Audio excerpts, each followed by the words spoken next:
जब भी मक्का मुकर्रमा से खाना काबा की तस्वीरें सामने आती हैं, तो सबसे पहले हमारी नजर उस मुकद्दस इमारत पर डली हुई सियाह रंग के गिलाफ पर जाती है। करोड़ों मुसलमान इसे बेपनाह अकीदत से देखते हैं, लेकिन क्या आपने कभी सोचा है कि खाना काबा को इस काले रंग के कपड़े से क्यों ढका जाता है? इसे किस्वा क्यों कहा जाता है? क्या इसका रंग हमेशा से काला था?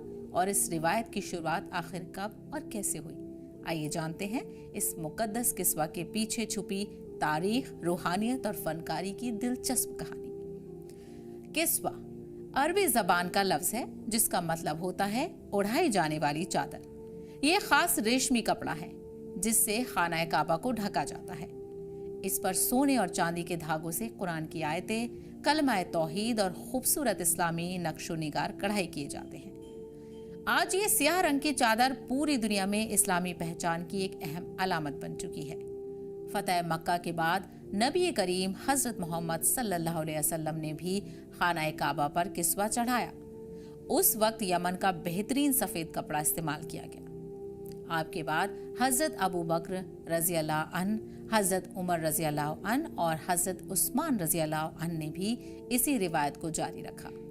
यानी किस्वा सिर्फ एक चादर नहीं, बल्कि सदियों से चली आ रही इज्जत और एहतराम की एक मुकद्दस रिवायत है। अगर आप सोचते हैं कि किस्वा हमेशा से काले रंग की रही है, तो ऐसा नहीं है।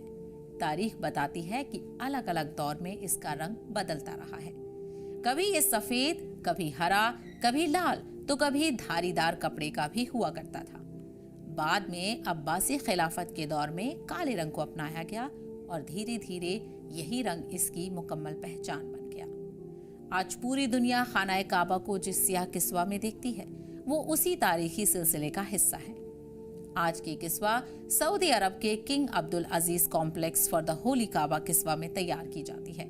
इसे बनाने में लगभग 650 से 700 किलोग्राम खालिस रेशम, करीब 120 किलोग्राम सोने के पानी चढ़े धागे और लगभग 100 किलोग्राम चांदी के धागे इस्तेमाल होते हैं। सैकड़ों माहिर कारीगर कई महीनों तक इसकी बुनाई, कढ़ाई और सिलाई करते हैं। पूरी किस्वा का वजन लगभग 1300 से 1400 किलोग्राम का होता है और इसे कई हिस्सों में तैयार करके बेहद एहतियात के साथ खाना काबा पर पहनाया जाता है। किस्वा पर सिर्फ कढ़ाई नहीं होती, बल्कि कुरान करीम की कई मुबारक आयतें भी लिखी जाती हैं। इनमें आयतुल कुर्सी, सूरह इखलास, सूरह फतह की कुछ आयतें, कलमा तौहीद और दूसरी दुआएं शामिल होती हैं। सोने और चांदी के धागों से हाथों से की गई ये कढ़ाई इसे दुनिया की सबसे खूबसूरत और अनमोल मजहबी चादरों में शामिल करती है। पहले हर साल 9 ज़िलहिज्जा यानी यौम अरफा के दिन किस्वा बदला जाता था, लेकिन अब इसे आम तौर पर 1 मुहर्रम को बदला जाता है ताकि हज के दौरान मौजूद लाखों ज़ायरीन को किसी तरह की परेशानी ना हो। अब सवाल ये है कि पुरानी किस्वा का क्या होता है? नई किस्वा पहनाए जाने के बाद पुरानी किस्वा को बहुत एहतियात से उतारा जाता है। फिर उसे छोटे छोटे हिस्सों में काटकर दुनिया की अहम इस्लामी शख्सियतों, म्यूजियम, सरकारी मेहमानों और कुछ इस्लामी इदारों को बतौर तोहफा दिया जाता है। इसके कुछ हिस्से मक्का के म्यूजियम में भी महफूज रखे जाते हैं। खाना काबा की किस्वा सिर्फ एक सियाह चादर नहीं है, बल्कि ये इस्लामी तारीख, अकीदत, फनकारी और उम्मत की यकजहती की जीती जागती निशानी है।